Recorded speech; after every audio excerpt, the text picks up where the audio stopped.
মানুষ হচ্ছেন আদর্শ মানে রাসূল সাল্লাল্লাহু আলাইহি ওয়াসাল্লামের আদর্শ। এ মানুষ বলিতেছে আত্মা, তুমি যদি হোসেনই না হতে পারো তো কিছু না।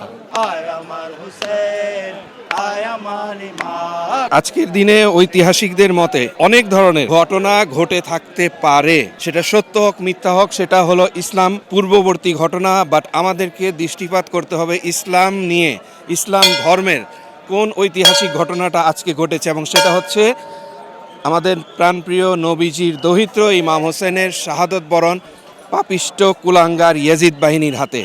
আমাদের এই ঘটনার দিকে আমি মনে করি একজন মুসলমান হিসাবে সবচেয়ে বেশি দৃষ্টিপাত করা উচিত, দেখা উচিত, শিক্ষা গ্রহণ করা উচিত, বোঝা উচিত, জানা উচিত ইসলামের ইতিহাসকে।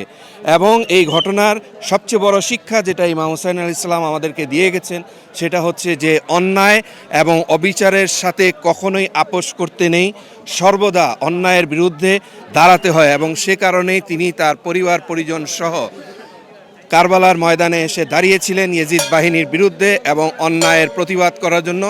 নিজের পরিবার সহ, বন্ধু বান্ধব, সহচর সহ শাহাদত বরণ করে গেছেন, কিন্তু ইসলাম প্রতিষ্ঠা করে দিয়ে গেছেন, সত্য ন্যায় প্রতিষ্ঠা করে দিয়ে গেছেন, যেটা আমাদের জন্য সবচেয়ে বেশি তাৎপর্যের বিষয় আজকের দিনের। আসলে এটাতে বোমা মেরেও তারা কিন্তু এটাকে মানুষকে বন্ধ করতে পারেনি, মানুষের মনোবলটাকে বন্ধ করতে পারেনি, আরও বেশি উৎসাহিত হয়েছে। কারণ যারা ইমাম হোসেনের বিশ্বাসী, ওনারা কিন্তু বোমাকে ভয় পায় না, ওরা কারো চোখ না দেখেও ভয় পায় না। একমাত্র আল্লাহই হলে আমাদের সৃষ্টিকর্তা। আমাদের মধ্যে যাতে বিরোধ সৃষ্টি না হতে পারে, আর আমরা ইমাম হোসেনের পথে আমরা চলতে পারি, ওনার আদর্শে চলতে। ইমাম হোসেনের আদর্শ মানে রাসূল সাল্লাল্লাহু আলাইহি ওয়াসাল্লামের আদর্শ। উনি তো ইমাম হোসেনের ঘরেই জন্ম নিয়েছেন। ইমাম হোসেন তো হুজুর সাল্লাল্লাহু আলাইহি ওয়াসাল্লামের ঘরে জন্ম নিয়েছেন, ওদেরকে তো আদর্শ শেখাতে হবে না, কারণ উনি তার পরিবারটাকে সম্পূর্ণ বিসর্জন দিয়ে দিয়েছেন। তারপরে উনি কিন্তু আত্মসমর্পণ করেন নাই। ইমাম হোসেন আত্মসমর্পণ করার লোক না। দিনে তো 10ই মুহররম সন 61 হিজরিতে সেই কারবালার মরুভূমিতে আমাদের প্রিয় নবী নাতিনকে উপরে যে জুলুম হয়েছে, যে অত্যাচার হয়েছে, সেটার প্রতিবাদ। এবং এর জন্য যারা নবীর সত্যিকারের প্রেমিক, তারা আজকে এই প্রতিবাদ জানার জন্য এই মিছিলে যোগ দিয়েছে। এ মানুষ বলিতেছে আত্মা, তুমি যদি হোসেনই না হতে পারো তো কিছু না।